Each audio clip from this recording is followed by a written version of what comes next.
Welcome to Scoli Sleep Stories. Before we begin, take a moment to get comfortable. Let the day soften around you and settle in for a calm documentary made for curious minds. If these stories help you rest, learn, or simply enjoy a quieter part of the day, please consider liking this episode and subscribing to the channel.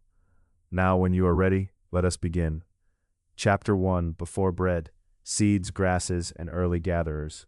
Long before there were ovens built of brick, before mills turned beside streams, before a loaf could be placed on a wooden board to cool, there were grasses moving softly in the wind.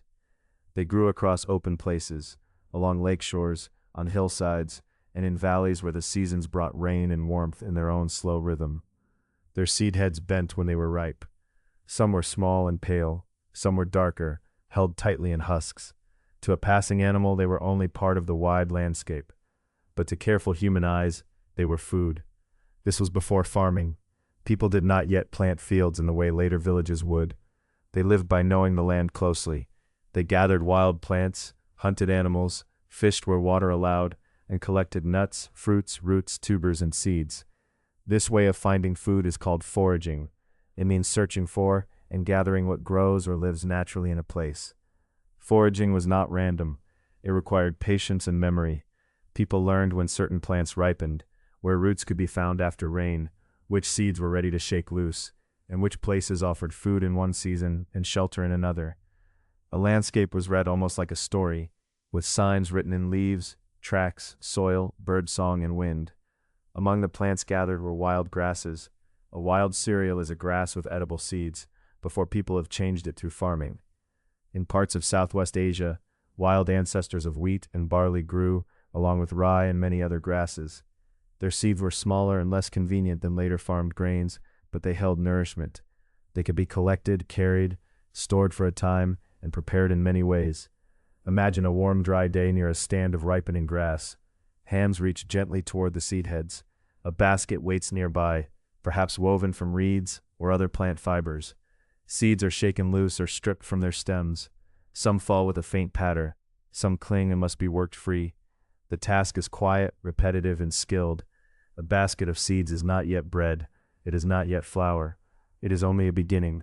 To make small seeds easier to eat, people use tools. Among the most important were grinding stones.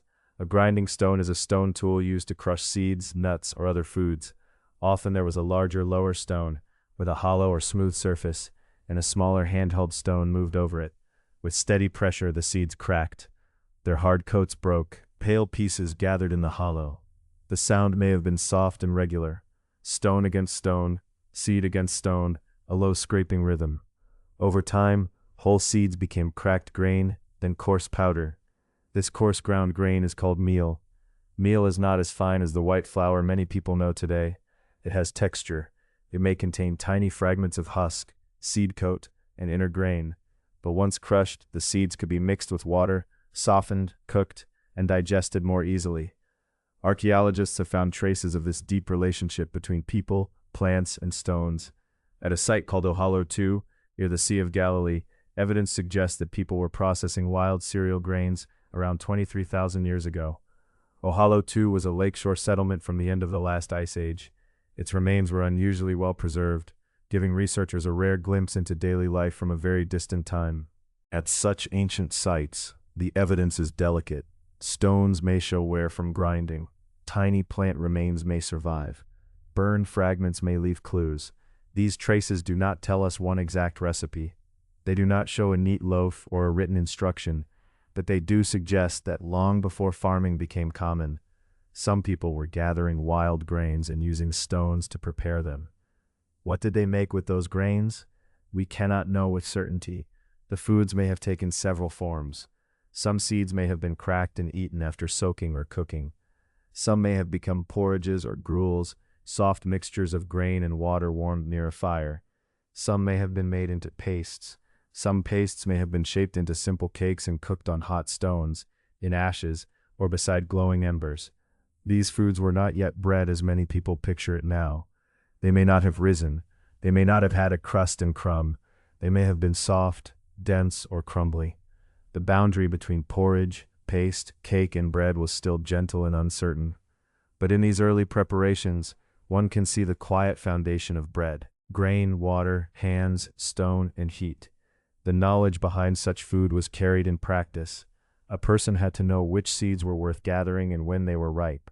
They had to know how to dry them, how to store them away from dampness, and how to separate useful grain from stems or husks. They had to know how much water to add, how close to place food near the fire, and when warmth had changed raw meal into something softer and more nourishing. There is something very steady in this image. A few people gathered near evening. A fire burns low. The day's seeds have been sorted. A stone rests on another stone, dusted with pale meal. A small bowl or hollowed place holds grain mixed with water. The smell is simple: warm seeds, earth, smoke, and dry grass. Bread did not appear all at once. It was not the work of one hand on one morning. It emerged slowly, over many generations, from repeated acts of gathering and grinding, mixing and warming, tasting and remembering. It began as attention to ordinary things: the ripeness of grass, the weight of seeds in a basket, the useful shape of a stone, and the comfort of food shared near firelight. And so, before bread, there were seeds. Before loaves, there was meal. Before ovens, there were hearths and hot stones. In the hush of deep time, ground grain rested near the warmth of a fire, waiting to become something firmer, thinner, and more bread-like in the hands of those who came next. Chapter 2. The First Flatbreads.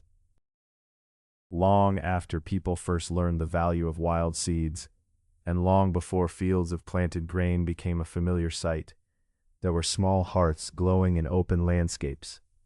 Around them, people warmed food, shaped meals, and carried knowledge from one season to the next. A hearth is a place where a fire is kept for cooking, warmth, and gathering. It may be as simple as a circle of stones, a shallow hollow in the ground, or a cleared patch where embers can be tended. Near such fires, the earliest bread-like foods began to take shape. Bread, in its broadest sense, is food made from ground grain or other starchy plants mixed with liquid and cooked. It does not have to be tall or soft. It does not have to rise. Before the airy loaf, before the brick oven, before the baker's shop, there was the flatbread, a thin, simple food made by hand, cooked close to heat. Flatbread is one of the simplest forms of bread. It can be made without yeast, without long waiting, and without special equipment. A person needs only something ground into meal or flour, a little water, hands to press it into shape, and a hot surface or warm ashes to cook it. The oldest known direct evidence for a bread-like food comes from a place called Shubaika 1 in northeastern Jordan. Archaeologists found tiny charred remains there, dating to about 14,400 years ago. Charred means burned, and in this case, burning helped preserve small traces that would normally have disappeared. Most bread decays. It dries, crumbles, is eaten, or returns quietly to the earth. But if a small piece falls into the fire and becomes blackened, it may last for thousands of years. The people connected with Shubaika 1 lived during a time known as the Natufian period. The Natufians were not full-time farmers in the later sense. They lived before large-scale agriculture had spread through the region. They gathered wild plants, hunted animals, and knew their landscapes closely. They understood where youthful grasses grew, when seeds ripened, and how roots or tubers might be collected. A tuber is the thick underground part of a plant that stores food, like a root-like swelling. Some tubers are starchy, meaning they contain a kind of plant energy that can be filling and useful when cooked. The remains from Shubaika suggest that this ancient bread-like food may have been made from wild cereals and possibly from other plant ingredients such as tubers. We do not know the recipe. No one left a list of ingredients, no careful measure of water, no instructions for how long the dough rested by the fire. The ancient crumbs are small and delicate, studied under microscopes by people trained to read the faint marks of old food. They tell us that something bread-like was made, but they do not tell us everything, so it is best to imagine gently. Perhaps seeds were gathered from wild grasses and carried in a basket. Perhaps they were cleaned, then crushed with stone tools into a coarse meal. Meal is grain that has been ground, but not always as fine as modern flour. It might feel slightly rough between the fingers, with pale fragments and darker flecks. Water could be added little by little, just enough to bring the ground plants together. The mixture might become a paste, then a soft dough. A hand could press this dough into a small round, not perfectly round, perhaps, but shaped with care. The surface might hold the marks of fingers, the edges might be thinner in some places, thicker in others. Near the hearth, stones warmed slowly, ash settled softly around the fire.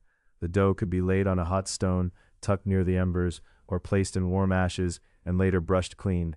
As it cooked, the scent would change. Wet grain would become toasted grain, the surface would dry, the edges might darken. A faint crust could form, not like the crackling crust of a later oven-baked loaf, but enough to give shape and firmness. Inside, the cooked paste would become easier to hold, easier to share, perhaps easier to carry for a short while. This kind of bread was unleavened. Unleavened means made without yeast or another rising agent. It does not swell with bubbles in the same way as a later leavened loaf. It stays close to the shape given by the hands. Yet there is a quiet usefulness in that simplicity. A flat bread can be made quickly. It can be cooked on a stone, on a griddle, against the wall of an oven, or in ashes. Because of this, flatbreads appear in many parts of the world, in many different forms, shaped by local grains, tools, and customs. The bread-like food at Shubeka was not modern pita or naan or a tortilla. Those are later foods, each with its own history and place, but they can help us understand how natural the idea of flatbread can be. When people grind edible seeds or starchy plants, add water, and cook the mixture near heat, a flat-cooked cake is one possible result. It is practical, modest, and deeply human. Still, there is much we cannot say for certain. The line between bread, cake, and cooked grain paste can be blurry, especially so far back in time. These early foods may have been occasional rather than daily. They may have been made for certain gatherings, certain seasons, or simply when the right plants were available. The evidence is small because food is fragile. What remains is not a full picture, but a trace, and yet a trace can be meaningful.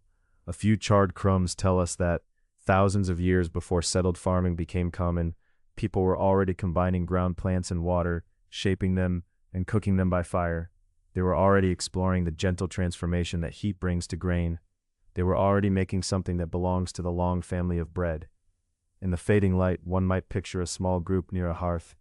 The day's warmth has softened. The stones still hold heat. A simple cooked round is lifted from the ash or turned from the hot surface. Any gray dust is brushed away. The food is broken into pieces, perhaps passed from hand to hand. It is not a feast in the grand sense, not a loaf from a city bakery, not a basket from a market stall. It is quieter than that. It is ground seed, water, fire, and care. Over many generations, such knowledge would continue to grow. People would learn more about the plants around them. Some would begin to tend certain grasses more deliberately, returning to places where grain grew well. In time, seeds would be stored for later seasons, and harvests would become part of a steadier rhythm. The first flatbreads belonged to a world before farming, but they pointed toward a future in which grain would shape villages, fields, and daily life. For now, the hearth glows softly. The warm stones cool by degrees.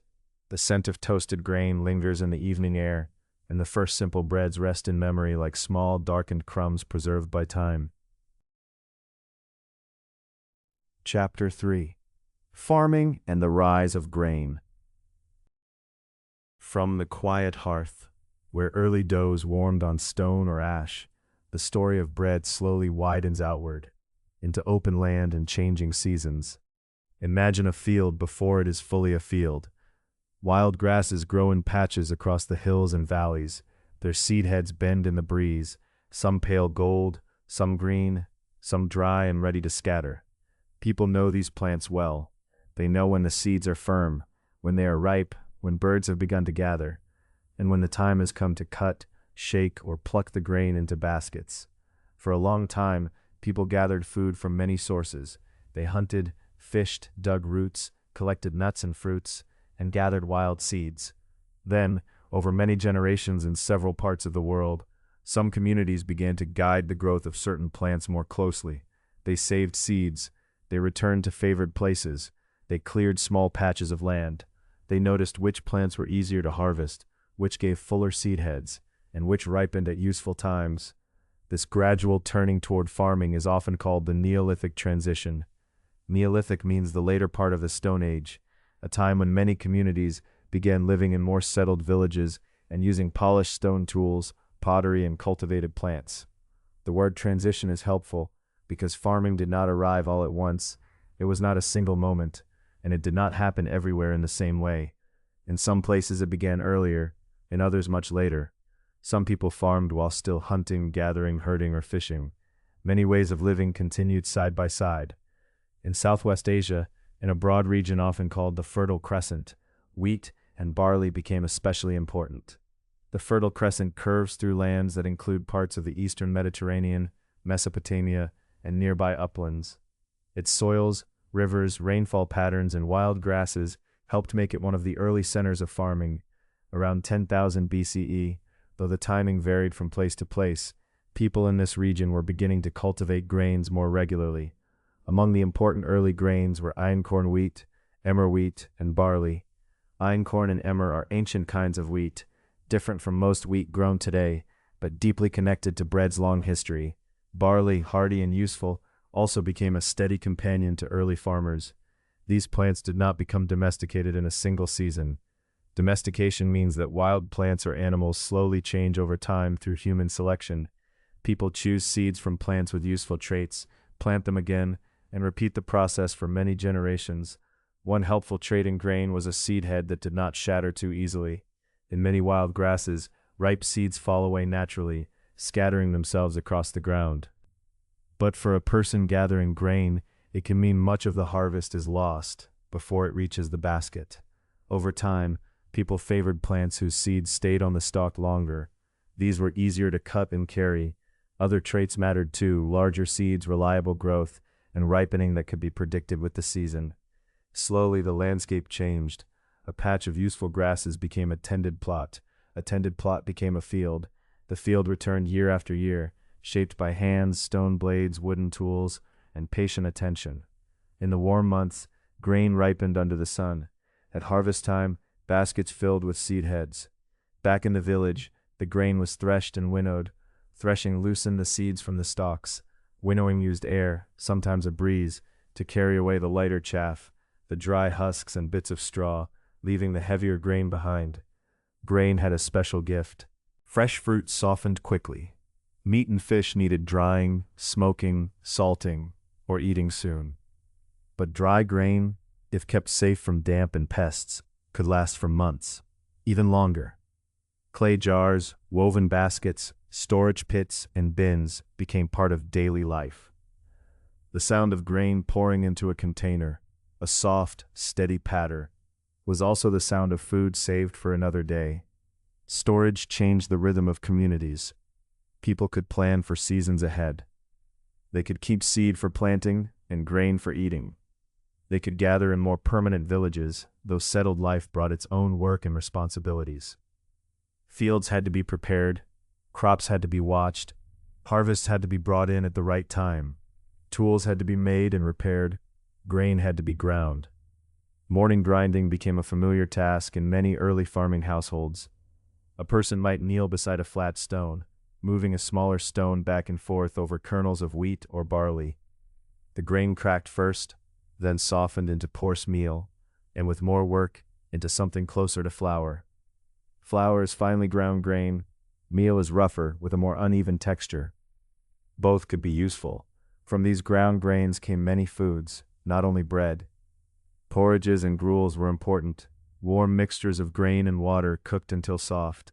Some grain mixtures may have been fermented into drinks, including early beer-like beverages. Others became thick pastes, cakes, or flatbreads. Bread became more practical when grain was more available and predictable, but it was part of a wider family of grain foods. A settled village might wake with small sounds: the scrape of grinding stones, the rustle of baskets, the low voices of people beginning their work. Smoke rose from cooking fires. Clay jars stood near walls, holding the results of past harvests. In courtyards or near hearths, dough might be mixed from ground grain and water, shaped by hand, and cooked on a warm surface. Some breads were thin and simple, others were thicker cakes. Some were everyday food, and some may have been made for gatherings or special occasions. Farming also encouraged new kinds of shared labor. One household could plant and harvest, but many tasks were easier together. People exchanged help, tools, seed, and knowledge. They learned which soil held moisture, which slopes caught the sun, and which storage places stayed dry.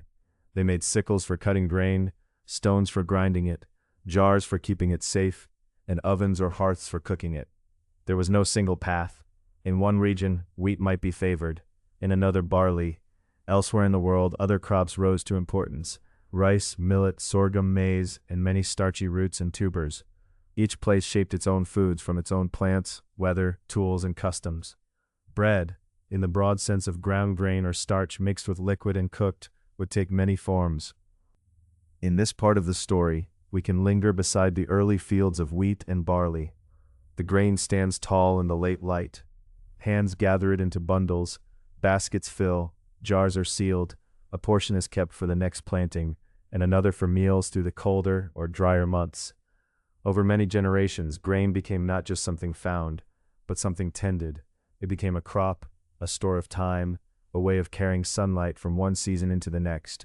And from these stored seeds, ground by hand and warmed by fire, bread became more and more possible. In time, some of this grain story would travel downriver, toward the Nile, where fields drank from the floodplain, granaries rose near the water, and bread and beer became central to one of the ancient world's most famous baking traditions. Chapter 4: Ancient Egypt and the Discovery of Leavening. In the soft light of morning, along the Nile, the day began with grain. The river had given its yearly gift of rich dark soil, and beyond the water's edge, fields of wheat and barley grew in the warmth. When the harvest came, grain was gathered, carried, stored, and measured. In granaries, the storehouses for grain, baskets and jars held the food that would become meals for households, workers, temples, and officials. Much of that grain would become bread. Ancient Egypt is one of the earliest places strongly associated with leavened bread. Leavening means the process that makes dough rise. Instead of remaining flat and dense, the dough fills with tiny bubbles of gas. It lifts, softens, and changes. The bread made from it may become lighter, with a different texture and a deeper flavor. The Egyptians did not understand yeast in the scientific way people do today. Yeast is made of tiny living organisms, too small to see without modern tools. When yeast feeds on sugars in dough, it produces gas. That gas forms bubbles, and the bubbles help the dough rise. But long before anyone could explain this, people could observe it. A bowl of dough left to rest might swell slightly. Its surface might become dimpled with small signs of life. It might smell gently sour, or fruity, or warm. When baked, it might produce a loaf different from one cooked right away. Over time, careful bakers would have noticed what resting did and how a bit of old dough could help new dough rise. This natural changing of food is called fermentation. Fermentation happens when yeasts and bacteria transform ingredients. In bread, it creates gas and flavor. In beer, it changes grain water into a drink with its own taste and character. In ancient Egypt, bread and beer were closely connected. Both began with grain. Both depended on soaking, mixing, and time. Both were everyday staples, important foods that supported daily life. Tomb paintings, small models, and archaeological finds show us scenes of Egyptian baking and brewing. In these images, people grind grain, knead dough, shape loaves, tend ovens, and prepare offerings. These pictures were often made for tombs, where food had meaning beyond ordinary hunger. Bread could be placed as an offering, a gift given in a religious or ceremonial way.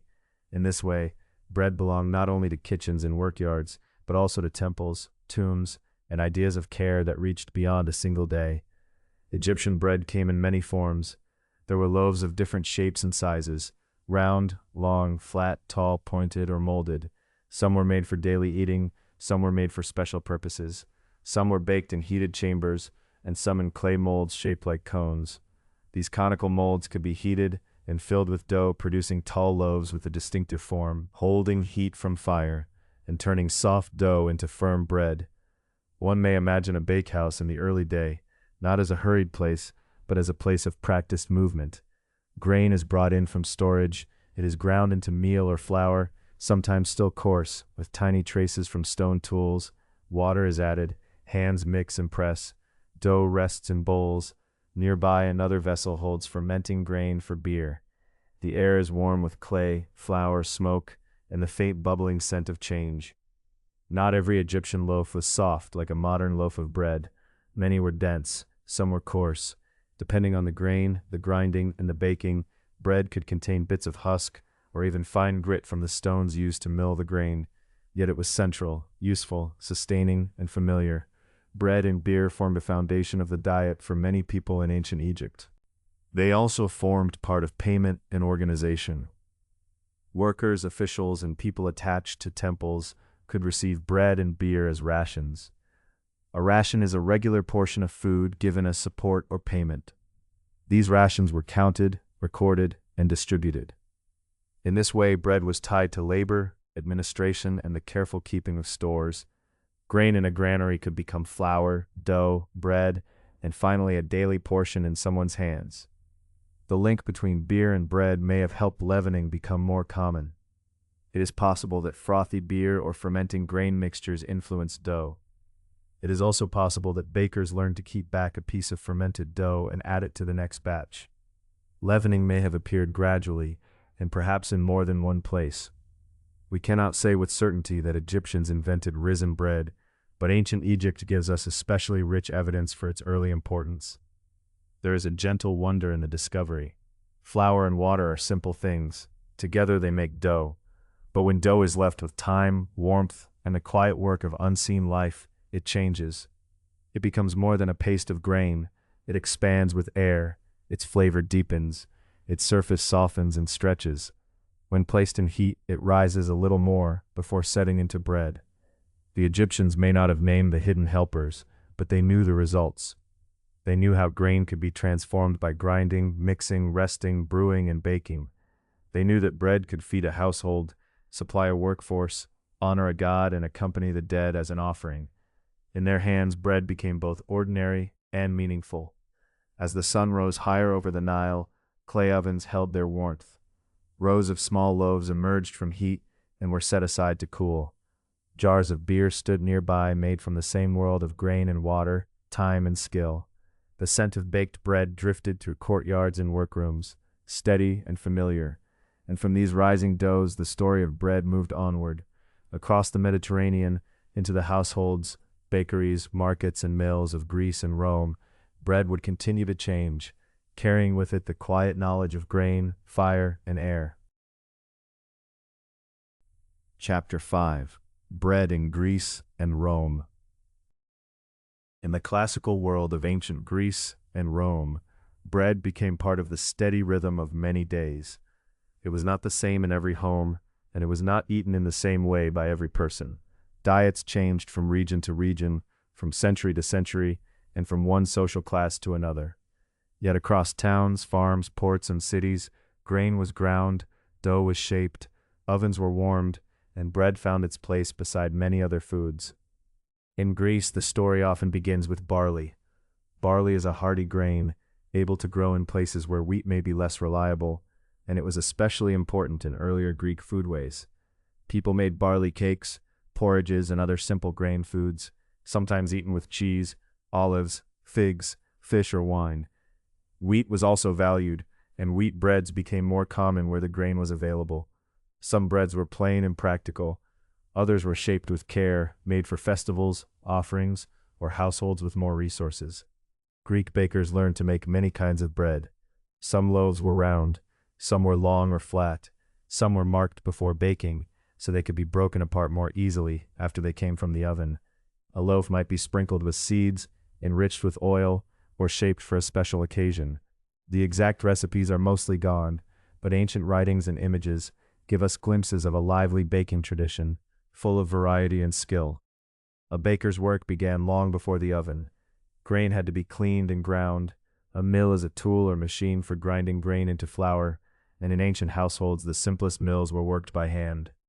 One stone turned or rubbed against another, crushing the hard kernels into meal or flour. The sound was steady and low, stone against stone, grain becoming softer, more useful, more ready for mixing with water. In time, larger mills appeared. Some were turned by people. Others were powered by animals walking in slow circles. In certain places, water could also be used to turn milling equipment, though this was not the only method. However the mill moved, the purpose was the same: to open the grain and make flour for bread, cakes, and porridge. As Greek cities grew, baking was not only a household task, skilled bakers could sell bread to others, and the craft became part of urban life. A public bakery was a bakery that served people beyond one household. It might supply neighbors, market-goers, travelers, or city dwellers who did not have the space, fuel, or time to bake for themselves. In the morning, one can imagine narrow streets carrying the scent of warm grain and baskets of bread set out near olives, herbs, fruit, and jars of oil. Farther west in Rome, bread became increasingly central, especially in the city itself. Rome was large, crowded, and dependent on supplies brought in from many places. Grain came by ship and cart, from farms across Italy and later, from farther afield, from provinces around the Mediterranean. It was stored, measured, sold, distributed, ground, and baked. In a city of many households, public bakeries became important places of daily provision. Roman bread was not one single kind of loaf. Some people ate bread made from fine wheat flour, pale and carefully sifted. Others ate darker, coarser breads made from less refined flour or mixed grains. Finer flour required more work to separate the soft inner part of the grain from the outer layers, and so it was often more available to wealthier people. Coarser bread could still be nourishing and useful, but in Roman society, as in many later societies, the color and texture of bread could carry meanings of rank and status. At a Roman meal, bread might be placed beside olive oil in a shallow dish. It might be eaten with cheese, lentils, beans, vegetables, salted fish, fruit, or wine. Bread helped gather the flavors of a meal. It could be dipped, torn, shared, or used to steady other foods in the hand. In a modest home, it might be one of the simplest daily staples. In a wealthier home, it might appear with many other dishes, part of a larger table. Pompeii gives us one of the clearest windows into Roman baking. A city preserves remains of bakeries, ovens, mills, and even loaves that were carbonized. Carbonized means turned into carbon by great heat, so that the shape of the object can remain, darkened and fragile, long after ordinary bread would have disappeared. These preserved loaves are quiet evidence, round breads, sometimes divided into sections, showing the marks of bakers' hands from nearly 2,000 years ago. In the bakeries of Pompeii, stone mills stood in work areas near ovens. The mills were shaped so that grain could be poured in and crushed as the heavy stones turned. Animals may have walked patiently around them, moving the stones in a slow circle. Nearby dough would have been mixed and shaped. The ovens were built to hold heat, with a chamber where loaves could bake after the fire had warmed the interior. When the oven was ready, the ashes were cleared aside, the dough was placed inside, and the stored heat did its quiet work. Rome also developed systems for feeding its citizens. At times, the state distributed grain to eligible people in the city of Rome. This was known as the grain dole, meaning a government distribution of grain. Later, in some periods, bread itself was distributed. These systems changed over time and were connected to politics, supply, and the needs of a large urban population. For our gentle path through bread's history, it is enough to notice how important grain and bread had become in the life of the city. Still, not all bread came from large systems or busy bakeries. Many households continued to prepare grain foods in their own ways. Rural families might grind grain close to home, bake in small ovens, or cook simpler cakes on hot surfaces. City dwellers might buy bread from a baker, or bring dough to be baked. Across the classical world there were many arrangements, shaped by money, fuel, custom, and place. The day's bread moved through streets in baskets and cloths. It traveled from bakery courtyards to household tables, from market stalls to workshops, from ovens to shared meals. A loaf might cool on a wooden board, its crust firming in the air. A person might break it open and find the crumb inside, the softer inner part of the bread, ready to take up oil, broth, or the juices of vegetables. As evening settled over a Greek town or a Roman street, the sounds of commerce softened. The mills slowed, the ovens lost their brightest heat. Bread that had been shaped in the morning was now part of supper, part of conversation, part of ordinary care. And beyond the city, in the countryside, grain waited in sacks and jars for the next grinding. In time, the world of ancient cities would give way to new patterns of village life, monastic work, and medieval craft. The voices of the markets would grow quieter in our telling, and another sound would come forward. The steady turning of mill wheels beside streams, carrying the story of bread onward. Chapter 6: Mills, Monasteries, and Medieval Loaves. Across medieval Europe, over many centuries and in many different regions, bread was a steady part of daily life for many people. It was not the same everywhere, and it was not always the dark, rough loaf sometimes imagined today. Some breads were pale and fine, made from carefully sifted wheat flour. Others were darker, made from rye, barley, oats, millet, or mixtures of several grains. The kind of bread a household ate depended on the land, the weather, the harvest, and the means of the people who baked or bought it. In warmer or more fertile places, wheat could grow well, and wheat bread was often valued highly. In cooler northern and eastern regions, rye was dependable, and rye loaves became a familiar part of the table. Barley and oats were common in many places, sometimes baked into bread, sometimes cooked into porridge, cakes, or other grain foods. Mixed grain loaves were practical and familiar, changing with what was available after harvest. Before flour could become dough, grain had to be ground. In earlier times, this could be done by hand, with stones that pressed and rubbed the grain into meal. But through the medieval period, mills became increasingly important. A mill is a device for grinding grain into flour, and in many villages the mill was one of the most important working places in the landscape. A water mill was powered by moving water. Beside a stream or river, a wooden wheel turned slowly and steadily, pushed by the current. Inside the mill, that motion turned heavy stones, and between those stones the kernels of grain were crushed. The sound was rhythmic and low, water slipping past the wheel, wood creaking softly, stone moving against stone. Sacks of grain rested against cool walls, waiting their turn. Flour gathered pale and dusty, ready to be carried home or onward to an oven. In other places, especially where wind was more useful than running water, windmills rose against the sky. A windmill was powered by the wind, its broad sails turning when the air moved across fields and hills. From a distance, the slow sweep of the sails could seem almost like breathing. Like the watermill, the windmill linked grain, weather, and human work. It depended on the season, the strength of the wind, and the careful knowledge of the miller. The miller's work mattered because flour could vary greatly. Some flour was coarse, with more of the grain's outer layers still present. Some was finer, sifted through cloth or screens to remove larger pieces of bran.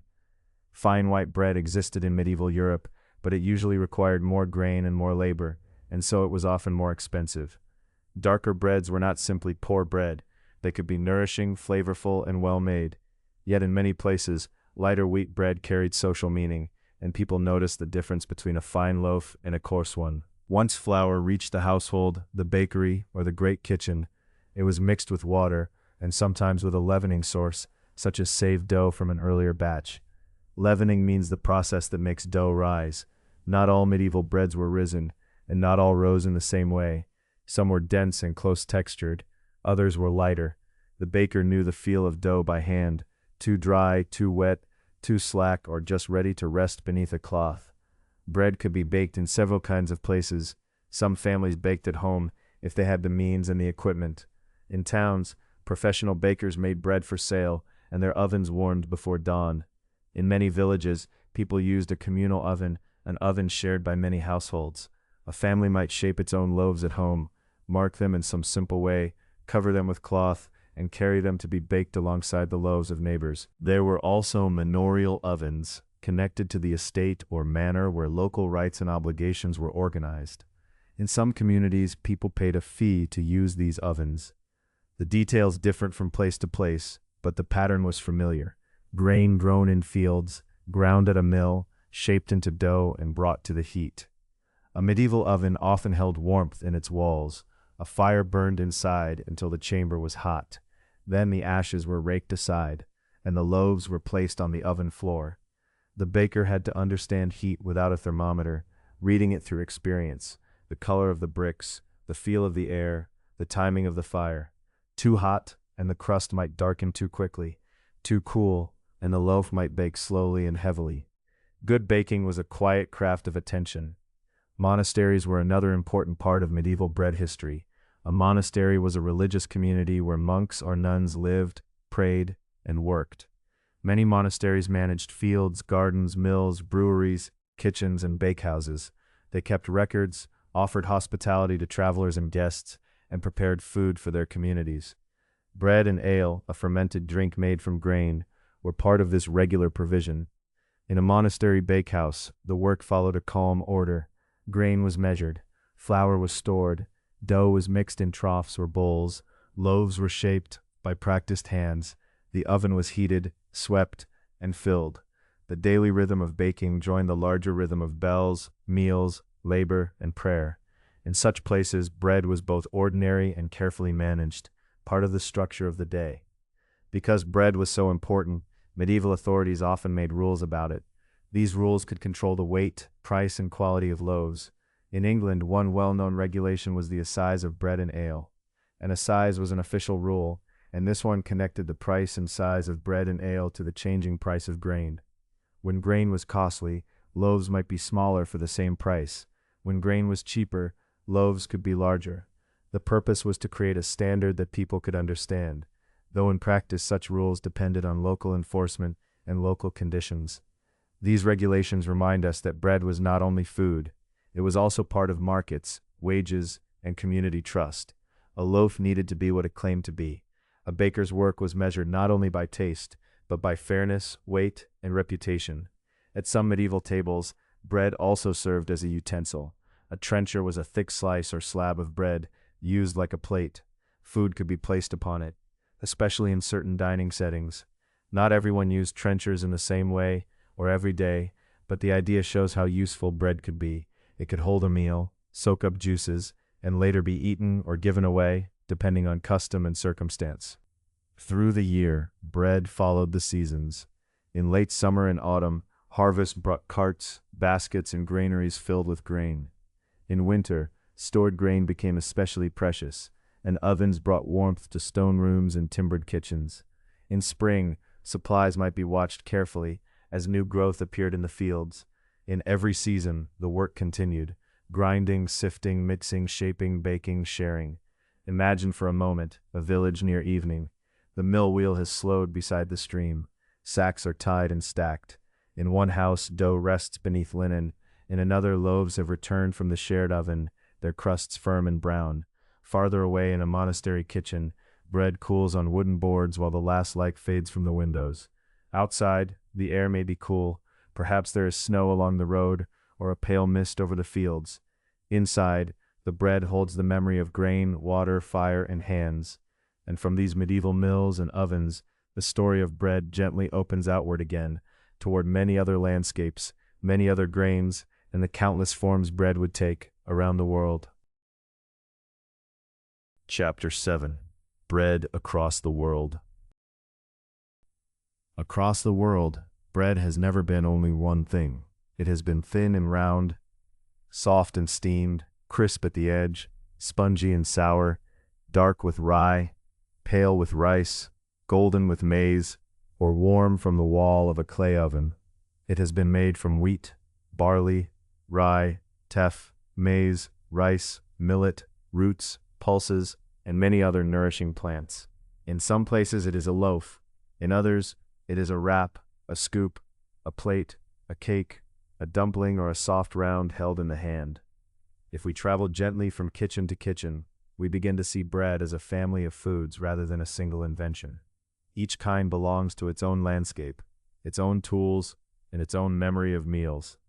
In parts of South and Central Asia, one might find naan, a soft leavened flatbread, often baked in a tandoor. A tandoor is a deep clay oven, heated until its inner walls are very hot. A baker stretches the dough, then presses it against the wall of the oven, where it clings for a short time as it bakes. When it is lifted away, it may be blistered in places, tender in others, with a warm scent of wheat and fire. Naan has many forms, and its recipes have changed as people, places, and households have changed. It may be plain, brushed with butter or ghee, or filled for special meals. Farther west, around the eastern Mediterranean and the Middle East, pita and other related flatbreads have long been part of daily food. Some pitas puff during baking, as steam opens a pocket inside the dough. This pocket can hold vegetables, beans, meat, cheese, or sauces, turning the bread into both food and container. Not every flatbread in the region puffs in the same way, and not everyone is called pita. But across many tables, soft rounds of bread are used to gather food, to share a dish, and to make a meal feel complete. In Armenia and neighboring regions, lavash is known as a very thin flatbread, often baked against the hot wall of an oven. Fresh lavash may be soft and flexible, folded like cloth. When dried, it can be stored and later softened again with a little moisture. Its thinness gives it a quiet elegance. It can wrap herbs, cheese, or cooked foods, or rest beside a meal as a familiar companion. Like many breads, lavash belongs to more than one place and more than one people, carrying regional traditions that cross modern borders. In South Asia and beyond, chapati and roti are everyday unleavened flatbreads. Unleavened means they are made without yeast or another rising agent. Flour and water are mixed into a simple dough, rested, rolled, and cooked on a hot griddle or pan. The surface may spot with brown as it warms. Sometimes the bread puffs gently, filled for a moment with steam. These breads are often torn by hand and used to gather lentils, vegetables, or sauces. Their simplicity is part of their strength. Flour, water, heat, and practiced hands. Across Mexico and Central America, tortillas are central to many foodways. They may be made from maize, also called corn, or from wheat in some regions. Maize tortillas depend on an important indigenous American technology called nixtamalization. In this process, dried maize is treated with an alkaline substance, such as lime water. This makes the maize easier to grind, improves its nutrition, and helps it form a dough. The dough, called masa, is pressed into thin rounds and cooked on a comal, a flat griddle. A tortilla may puff softly as it cooks, then settle into a tender round ready to hold beans, squash, meat, greens, or a little salt. In its warmth is a long history of skill and care. In the Horn of Africa, especially in Ethiopia and Eritrea, injera is a fermented flatbread commonly made with teff. Teff is a tiny grain, small as a seed of sand, yet rich in importance. To make injera, batter is left to ferment, meaning that natural yeasts and bacteria change it over time, giving it flavor and tiny bubbles. The batter is poured over a warm cooking surface, where it spreads into a broad, spongy bread. Its surface becomes full of little holes, soft and open. Injera is often both plate and utensil. Stews and vegetables may be placed on top, and pieces are torn away to scoop the food. The bread receives the meal and helps carry it. In East Asian traditions, bread may be cooked not by dry oven heat, but by steam. Steamed bread is bread cooked with hot vapor, rather than in an oven. Chinese mantou, for example, are soft wheat buns, often plain and gently rounded. Baozi are filled buns enclosing savory or sweet fillings inside tender dough. In a steamer basket, the dough rises and sets in moist heat. Instead of a crisp crust, the surface remains smooth and pale, with a soft texture from outside to center. Steam gives these breads a quiet softness, like a warm cloud held in the hand. In Northern and Eastern Europe, rye breads became important in colder regions where rye often grew more reliably than wheat. Rye behaves differently from wheat. It does not make the same stretchy gluten network, so rye breads may be dense, moist, and dark, with deep flavor. Some are made with sourdough, whose slow fermentation brings a gentle tang.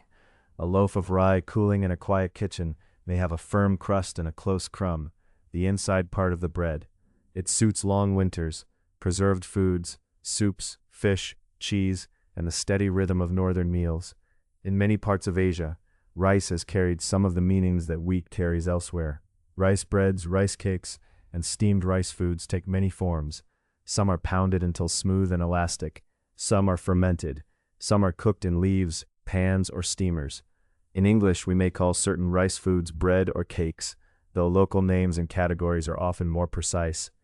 This reminds us that bread is partly an idea shaped by language. It can mean a loaf in one place, a flat round in another, and a soft steamed cake somewhere else. The tools change with each landscape. A griddle gives one kind of heat, a hearth gives another. Hot stones, clay ovens, tandoors, comals, steamers, and open fires all leave their mark on dough. Local grains shape texture and flavor, as surely as the cook's hands do. Wheat stretches, rye deepens, teff ferments into sponge, maize becomes masa, Rice softens with steam and pounding, and bread's role changes too. It can be a staple, eaten every day. It can be a festive food prepared for a holiday or gathering. It can be an offering, given in a ceremonial way. It can be a utensil, helping to carry food. Bread is not just nourishment, it is a story, a texture, a flavor, a tool, a wrap, a plate, or a sign of welcome. It may be bought in a market, baked at home, carried on a journey, or shared in small pieces around a table. So, as we pause in this wide chapter of bread's history, we can imagine many kitchens at once: a naan lifted from a tandoor, a tortilla warming on a comal, injera spreading in a wide circle, steam rising from a basket of buns, lavash folded like linen, roti puffing for a moment over heat, dark rye cooling near a northern window. Each bread belongs to its own place, yet all are part of the same larger human story: grain or starch, water, heat, and care.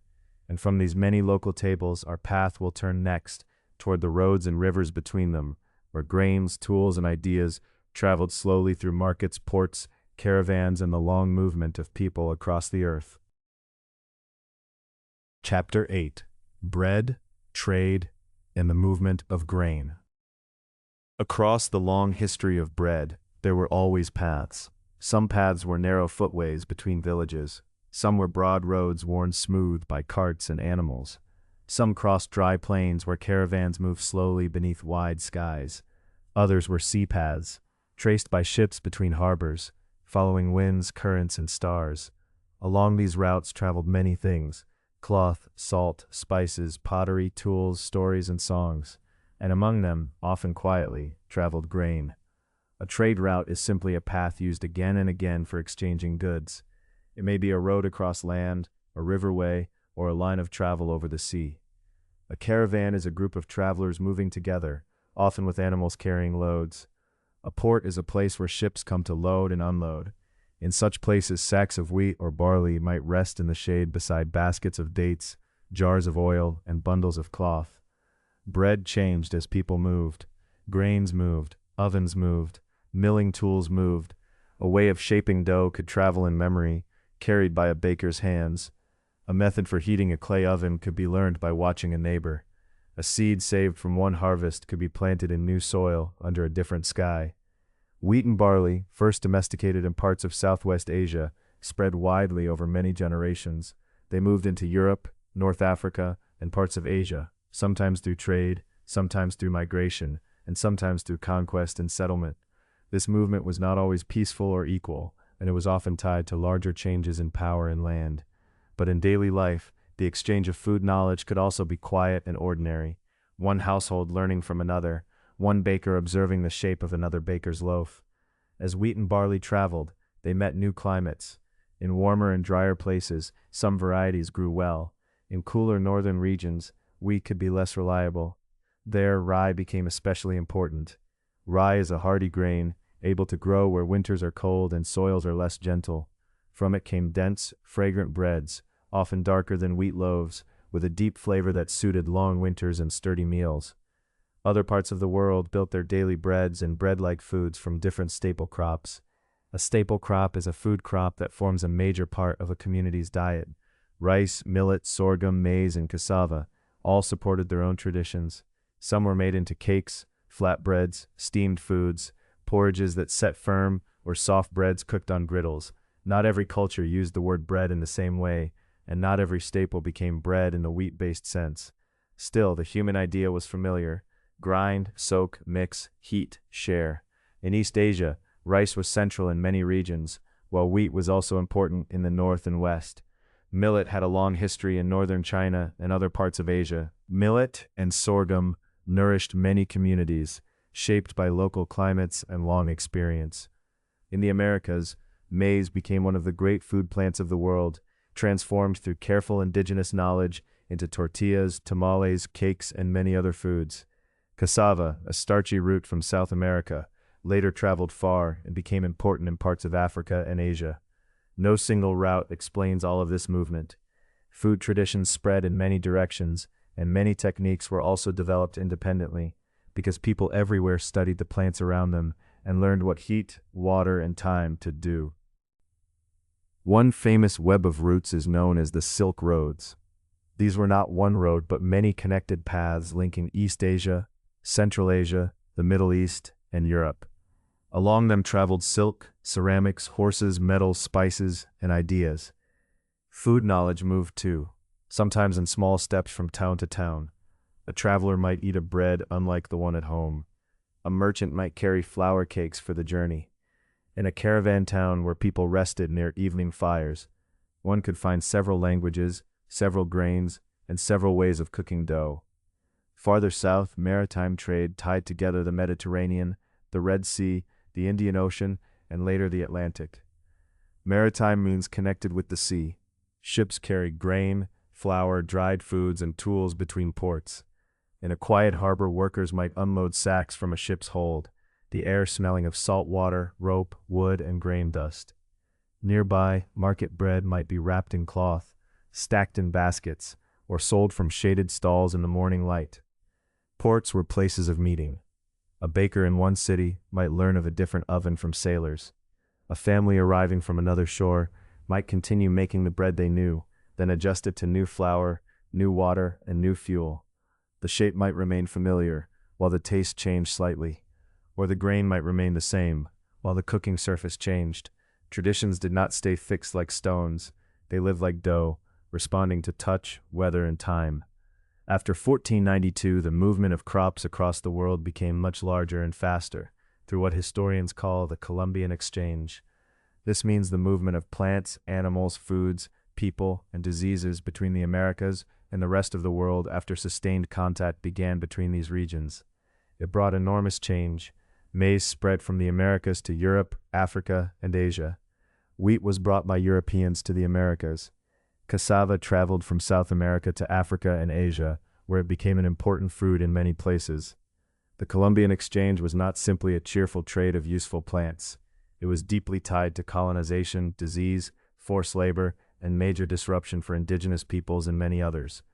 Yet over time, communities also adapted new crops into their own kitchens with skill and creativity. Maize became part of African, European, and Asian foodways. Wheat fields grew in the Americas. Cassava was grated, dried, baked, and cooked in new settings. Across generations, people made these foods their own. In cities and markets, bread traditions often met face to face. Imagine a morning square where baskets are set out under awnings. One stall holds flat rounds of bread, still warm. Another has dense loaves made from rye. Somewhere nearby, a cook pours batter onto a hot surface. Grain is measured, flour is weighed, and a customer chooses a loaf by touch and scent. The murmur of bargaining is low and steady. Cloth-wrapped bread is carried home beneath one arm. Migration carried bread perhaps more intimately than trade did. People moving to new places often carried recipes in memory. They remembered how dough should feel, how thin a flatbread should be pressed, how long a loaf should rest, how a crust should sound when tapped. Sometimes the old grain was unavailable, so another grain took its place. Sometimes the familiar oven could not be built, so a pan, griddle, hearth, or borrowed oven was used instead. In this way, bread became both a memory and an adaptation. It could remind people of a place left behind, while also belonging to the place where they now lived. A loaf could hold traces of several journeys, grain from one region, a milling method from another, a baking style learned in a market town, and a family habit passed down at a kitchen table. So, the history of bread is not only a history of fields and ovens, it is also a history of roads, rivers, harbors, and hands. Grain moved in sacks and jars. Seeds were tucked carefully away for planting. Techniques passed through watching, tasting, and practice. Across land and sea, people carried what nourished them, and in each new place, bread changed a little. And now, after following bread along roads and shorelines, through markets and caravan towns, the story can grow smaller again. It can return to the bowl on the table, to flour meeting water, to the quiet science of dough. But first, imagine one last traveler at the edge of a new field, holding seeds saved with care. The soil is unfamiliar, the air slightly different, and the season just beginning. The seeds are placed into the ground one by one, carrying with them the memory of distant fields and the promise of bread yet to come. Chapter 9: The Science of Dough. If we pause beside a bowl of flour and water, the history of bread becomes very small and very close. It is no longer a story of fields, mills, markets, or distant roads. It is a story of quiet changes inside a soft mixture, changes so gentle that they can be easy to miss. Many breads begin with a few plain ingredients: flour, water, salt, and yeast, or another source of leavening. Leavening is what helps dough rise. These ingredients may seem simple, but when they meet, they begin to form a little world of texture, air, flavor, and warmth. Flour is ground grain. In wheat flour, it contains mostly starch, along with proteins. Starch is the stored food of the grain seed, pale and powdery, ready to absorb water. The proteins are smaller parts of the flour, but they are very important in many wheat breads. Two of these proteins are called glutenin and gliadin. Their names are technical, but what they do can be understood gently. When water is added and the flour is mixed or kneaded, these proteins join together and form gluten. Gluten is a stretchy network in wheat dough. It is a little like a soft web or a flexible fabric, forming through the dough as it is stirred, folded, and rested. This network helps the dough stretch without tearing too quickly. It also helps hold tiny bubbles of gas. Because of gluten, a wheat dough can become smooth and elastic under the hands, changing from a shaggy mixture into something that feels alive with softness and strength. Water begins the change. At first, flour drinks it in unevenly. Dry patches remain here and there, while other places become sticky and thick. With time, the water spreads, the starches swell, the proteins loosen and begin to link. Bakers often speak of hydration, which simply means the amount of water compared with the amount of flour. A dough with more water may feel loose and glossy. A dough with less water may feel firmer and easier to shape. Each kind of bread has its own balance. Then there is yeast. Yeast is made of tiny living organisms, too small to see with the eye. In dough, yeast consumes simple sugars, some already present in the flour, and some released from starch. As it feeds, it produces carbon dioxide and alcohol. Carbon dioxide is a gas, and in bread dough it forms bubbles. These bubbles press gently against the gluten network, and the dough begins to rise. This rising is part of fermentation. Fermentation is the natural process in which yeasts and bacteria change food, creating gas, flavor, and new aromas. In bread, fermentation is not only about making dough larger, it also gives bread much of its character. A quickly risen dough may taste mild and sweet. A slowly fermented dough may develop deeper flavors, sometimes nutty, sometimes gently tangy, sometimes almost creamy in aroma. Sourdough is one older form of fermentation, though it is still very much alive today. A sourdough starter is a mixture of flour and water that holds a community of wild yeasts and lactic acid bacteria. These yeasts and bacteria live together, feeding on the flour and making gases and acids. The acids give sourdough some of its tangy flavor and help shape its texture. The wild yeasts in a starter do not come only from the air, as people sometimes imagine. Much of this life comes from the flour itself and from the environment of the starter as it is fed and kept over time. Salt, though used in smaller amounts, also has a quiet role. It adds flavor, of course. Without salt, many breads taste flat. But salt also strengthens the dough structure and slows fermentation. It helps keep the yeast from working too quickly. In this way, salt brings steadiness, allowing the dough to develop at a calmer pace. As the dough rests, tiny bubbles gather beneath the surface.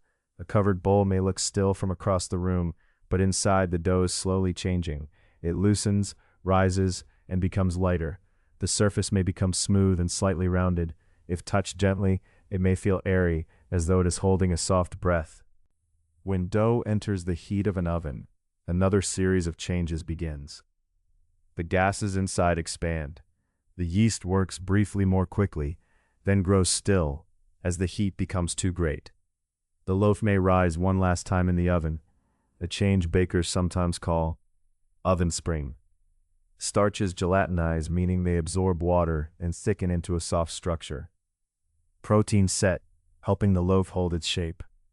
The outside dries and becomes the crust, the firm outer part of bread. The inside becomes the crumb, the tender interior, filled with small or large spaces depending on the dough and the method.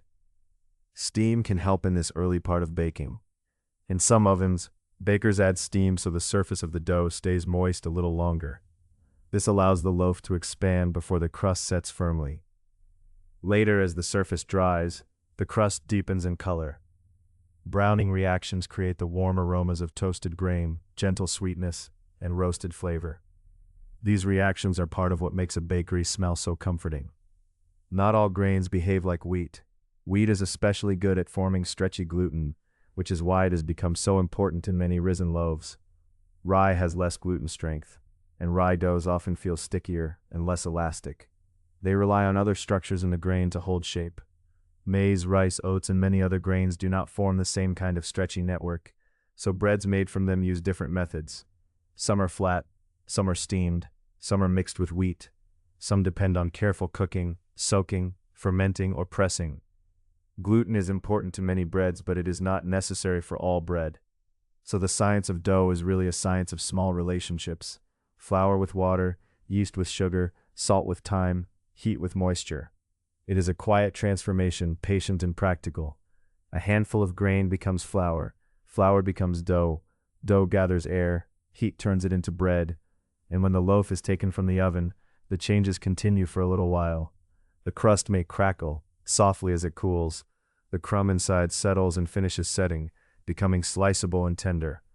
Warmth leaves slowly through the brown surface. The loaf rests on a board, shaped by grain, water, living yeast, and fire, holding within it both simple chemistry and a long human memory. From these small living changes inside dough, the story will widen again, moving toward tall mills, modern bakeries, and the new habits that changed bread in the 19th and 20th centuries. Chapter 10: Industrial Bread and the Modern Bakery. In time, the story of bread moved into tall mills, busy bakeries, wrapped loaves, and quiet supermarket aisles. The change did not happen all at once. It came gradually, through many small improvements in machines, transport, storage, and daily habits. Bread was still bread. Grain ground into flour, mixed with water, shaped, fermented, and baked. Yet the way many people received their daily loaf began to change greatly during the 19th and 20th centuries. For thousands of years, grain had been ground between stones. A watermill might turn beside a stream, or a windmill might turn on a hill, and the grain would pass slowly through the heavy surfaces until it became meal or flour. This older milling could make nourishing flour, but it was not always easy to separate the different parts of the wheat kernel.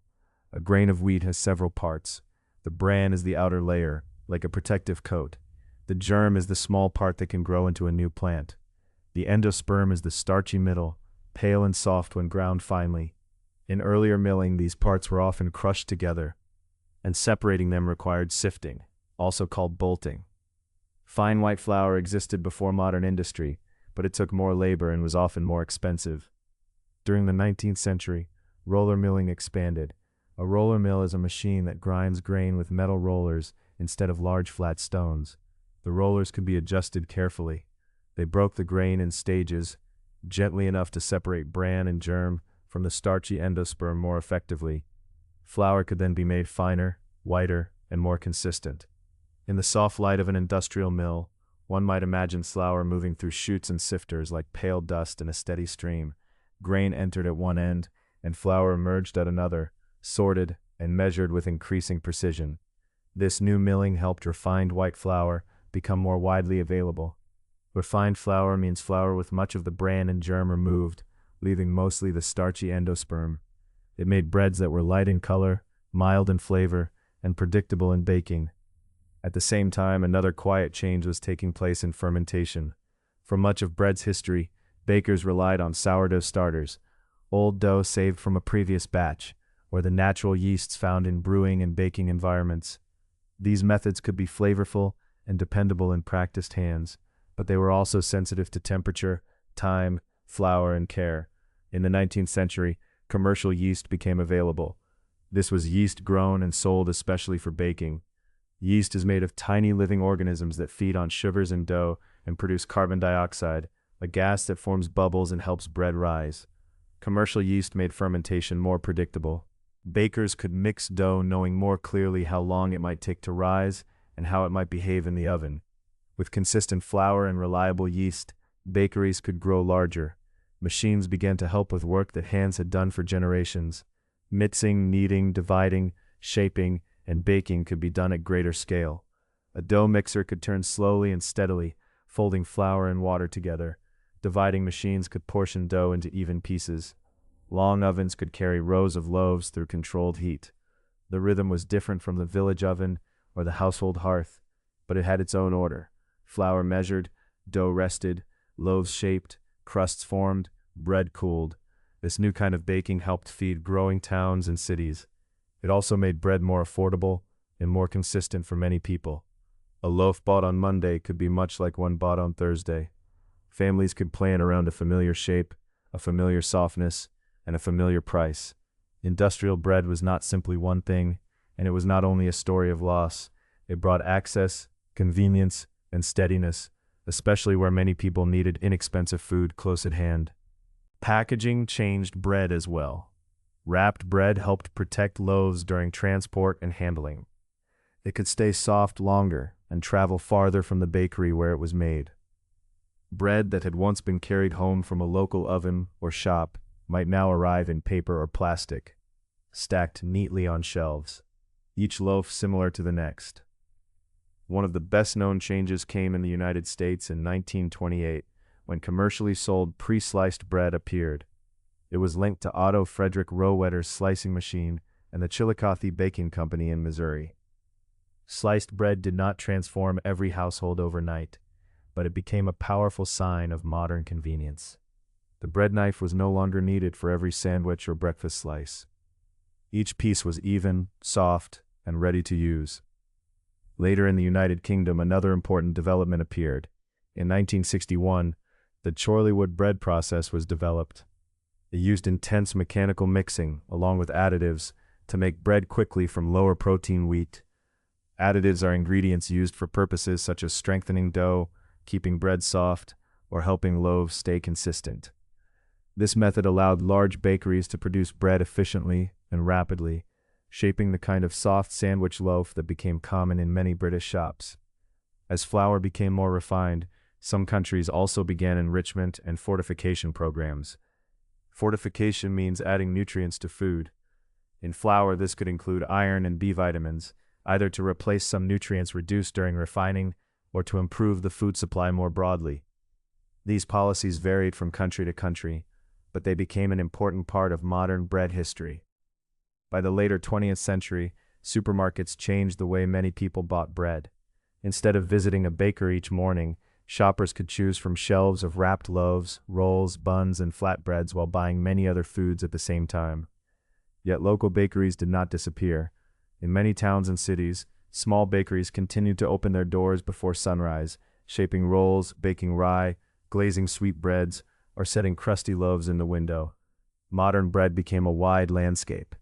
It included factory-made sandwich bread, neighborhood bakery loaves, enriched white bread, whole wheat loaves, rolls for lunch counters, buns for picnics, and many breads made by families at home. Preferences were shaped by cost, technology, advertising, status, convenience, and taste. A soft white loaf could mean modern comfort to one household, while a dark rye or seeded loaf could carry the memory of another place. And so, in the steady hum of modern baking, flour continued its old journey. Grain was still gathered from fields. Yeast still made bubbles in dough. Heat still turned a pale mixture into something fragrant and firm. Rows of loaves moved slowly through ovens. Wrapped bread cooled on racks, and morning bakery lights glowed before the streets were fully awake. From this predictable rhythm, another path would gently open, a return for some bakers to slower time. Starters bubbled again in jars, whole grains were milled with care, dough rested longer beneath cloth, and hands once more lingered over the shaping of a loaf. Chapter 11. The Return of Slow Bread. In recent decades, after many years of faster bread and easier shopping, many bakers and home cooks began to turn again towards slower ways of making a loaf. Not everyone did this, of course. Soft sandwich bread, supermarket loaves, and large modern bakeries remained part of daily life for many people. Bread has always had more than one path. Yet in parts of Europe, North America, and elsewhere, a renewed interest grew around sourdough, whole grains, local flours, and long fermentation. In small bakeries, in home kitchens, and in community mills, People began to ask old questions in new ways. What does this grain taste like? How does dough change when it is given more time? What happens when flour comes from a nearby field or from an older variety of wheat? The answers often came slowly, with flour on hands and bowls resting under cloth. A sourdough starter became, for many people, a quiet companion in the kitchen. A starter is a simple mixture of flour and water that holds living yeasts and helpful bacteria. With regular feeding, a starter can be kept alive for years. Feeding means adding more flour and water, giving the tiny organisms fresh food. In return, they produce bubbles, gentle acidity, and flavor. A jar of starter on a counter is a small living record of care. It may rise and fall with the warmth of the room. It may smell fruity, tangy, creamy, or faintly like fresh grain. It asks for attention but not haste. A spoonful is mixed into dough, and over hours the dough slowly changes. It loosens, strengthens, and fills with tiny pockets of gas. This long fermentation, the slow changing of dough by yeasts and bacteria, can develop flavor and texture. It may bring out a mild tang, a deeper sweetness, or a more complex aroma from the flour.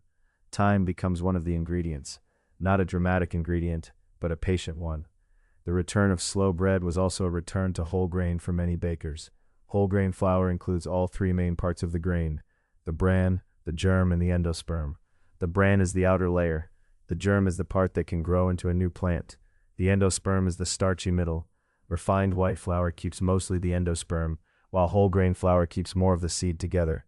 Because of this, whole grain flours often taste different. Some are nutty, grassy, sweet, or earthy. They can make bread darker, denser, softer, or more fragrant, depending on the grain and the method. They also bring different nutritional qualities, though it is best not to make too simple a claim. Bread depends on many things: the flour, the fermentation, the recipe, the person eating it, and the rest of the meal. Alongside whole grains came renewed interest in stone milling. Stone milling means grinding grain between stones, a method with very old roots. Modern stone mills may be carefully engineered, but the basic idea is ancient and steady. Grain enters the mill, the stones turn, and flour falls out warm and fresh.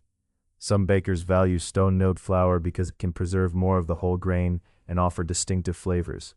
In a small mill, the sound is soft and continuous. Grain pours into the hopper, the container above the stones. Flour gathers below in pale, fragrant drifts. There may be wheat, rye, spelt, einkorn, or emmer. Rye has long been important in cooler parts of Europe. Spelt is an older relative of modern wheat. Einkorn and emmer were among the ancient wheats, known to early farmers. These older or revived varieties are sometimes called heritage grains, meaning grain types preserved, restored, or newly appreciated by growers and bakers.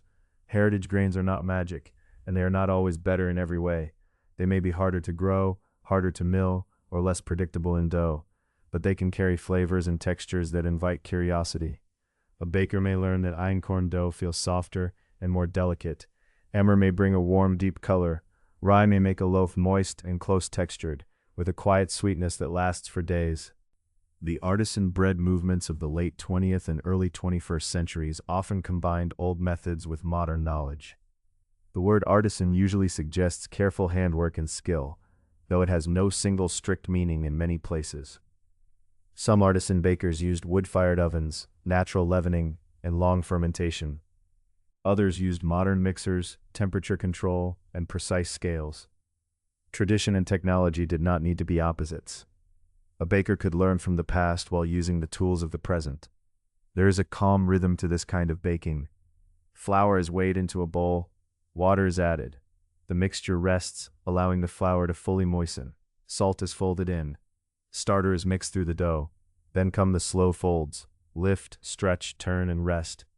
The dough becomes smoother with each gentle motion. Later it is shaped. The baker may pull the surface taut, guiding the dough into a round or an oval. It rests again in a basket or bowl lined with cloth. Before baking, the surface may be scored. Scoring means cutting the top of the dough with a blade so the loaf can expand in the oven.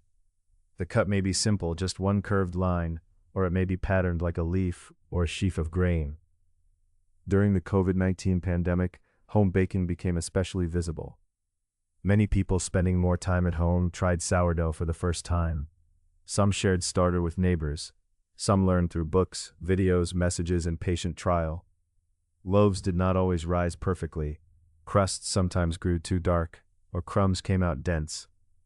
But even imperfect bread could fill a kitchen with warmth and give structure to uncertain days. In some regions, local mills and community-supported grain projects also appeared or grew stronger. Farmers, millers, bakers, and customers formed smaller circles of exchange. A loaf could be connected to a field nearby, to a named grain, to a millstone, to a baker's hands. These efforts were not universal, and they did not replace the vast systems that still feed most people. But they added another thread to the long story of bread. Slow bread in this sense is not only old-fashioned bread, it is a conversation between past and present. It remembers hearths, mills, starters, and village ovens, while also using thermometers, refrigerators, electric mixers, and careful modern science. It asks for patience, but it also allows room for learning. At the end of the process, the loaf comes from the oven with its crust set and its shape complete. It crackles softly as it cools. The scent of grain moves through the room, warm and rounded. Near an open window, on a wooden board, the bread rests in the quiet air. And from the baker's table, it is only a short and gentle journey to the shared table, where bread becomes more than food, a sign of welcome, memory, ritual, and continuity. Chapter 12. Bread at the Table. At the end of this long path, bread comes quietly to the table. It may be a round loaf cooling on a wooden board. It may be a folded flatbread still warm from a griddle. It may be a soft roll wrapped in cloth, a dark rye loaf sliced with care, a steamed bun lifted from a basket, or a thin piece of unleavened bread placed beside a meal. Bread has never been only one thing. Across the world and across many generations, it has taken many shapes, many grains, and many meanings, and yet there is a gentle thread running through its history. Long before written records, people gathered seeds from wild grasses. They watched the seasons. They learned when the seed heads were ripe, how to shake them loose, how to carry them, and how to keep them for later. They ground grain with stones, mixed meal with water, and warmed simple cakes near the fire. In time, farmers sowed wheat and barley in fields. Millers turned grain into flour. Bakers shaped dough. Families and neighbors carried bread from ovens to tables. So much of bread's story is the story of hands. Hands gathering, hands grinding, hands kneading, hands tending fire, hands passing food from one person to another. Bread has served as everyday food, but also as a symbol. A symbol is something that stands for a larger idea. Bread can stand for nourishment because it feeds the body. It can stand for community because it is often shared. It can stand for labor because every loaf carries the work of growing, milling, mixing, and baking. It can stand for home, generosity, and continuity because bread so often appears where people gather and care for one another. Still, bread has not meant the same thing everywhere. In many places, rice, maize, millet, cassava, potatoes, or other foods have been the central daily staple. In some cultures, bread holds deep religious meaning. In others, it is simply one food among many. Its importance changes with language, land, belief, household, and time. In ancient Egypt, bread was part of daily life and also part of ritual life. Loaves were placed as offerings, which are foods or objects given in a religious or ceremonial way. Tomb paintings and models show grain being ground, dough being prepared, and bread being baked. Bread and beer were given as rations, regular portions of food to workers and communities. They were also presented to the gods and to the dead, expressing care that reached beyond the ordinary meal. In Jewish tradition, bread appears in several meaningful forms. Challah, often braided, is eaten on the Sabbath and holidays in many Jewish homes. Matzah, an unleavened bread made without yeast or rising, is especially associated with Passover. Each carries its own history, prayers, and memories. The bread is not only food, it helps mark sacred time. In Christianity, bread is central to the Eucharist, a ritual involving bread and wine. Different Christian communities understand and practice this ritual in different ways, but bread remains a sign of spiritual nourishment, remembrance, and shared faith. In many Islamic communities, bread is treated with respect as a blessing and as part of hospitality, the welcoming and care of guests. A piece of bread may be handled gently, not wasted if it can be helped, and offered with generosity. As in all traditions, Practices vary from place to place, but the feeling of respect for food is a familiar one. There are breads for festivals, harvests, weddings, memorials, and family gatherings. Some are braided, some are round, some are sweetened, some are stamped, some are filled, and some are made only at certain times of year. A festive bread may carry fruit, spice, sesame, honey, oil, or seeds. It may be prepared with many hands in a kitchen bright with quiet purpose. It may be set aside for guests, carried to a neighbor, or placed at the center of a table. Bread also marks ordinary time. Morning baking, a stop at the market, a loaf tucked into a basket, a roll split open beside soup, flatbread folded around vegetables or meat, a slice shared with cheese, oil, beans, fish, or fruit.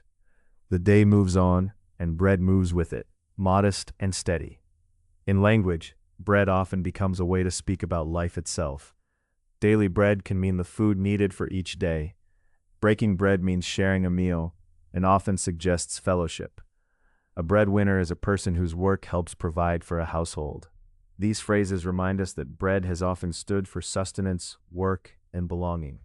But the story is not only about words, it is also about materials. A grain of wheat holds an outer bran, a small germ, and a starchy center. A kernel of rye, a seed of teff, a grain of maize, or a measure of rice may each become part of a local food tradition. Stone, wood, clay, iron, and steam have all shaped bread's forms. A millstone turns, a tandoor glows, a komal warms, a village oven gathers heat, a modern bakery hums before dawn. Each tool leaves its quiet mark. And through trade and migration, bread has traveled. People carried seeds, starters, habits, and memories. They adapted to new climates, new grains, new ovens, and new neighbors. A recipe could change and still remain familiar. A loaf could become a link to another place. A taste could hold a family history. The history of bread connects gathering, farming, milling, fermenting, baking, trading, and sharing. It connects fields to kitchens, rivers to mills, markets to homes. It holds the patience of fermentation, the warmth of ovens, the softness of flour, and the crackle of crust cooling in the air.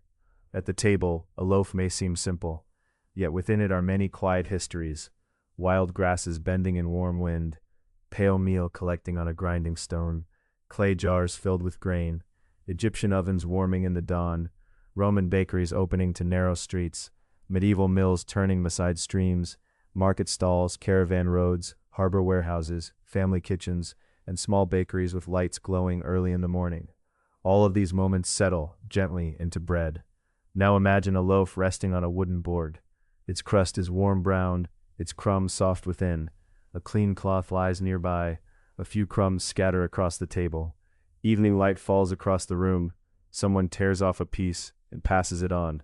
Grain gathered, flour ground, dough resting, bread baked, and across many generations, people quietly nourished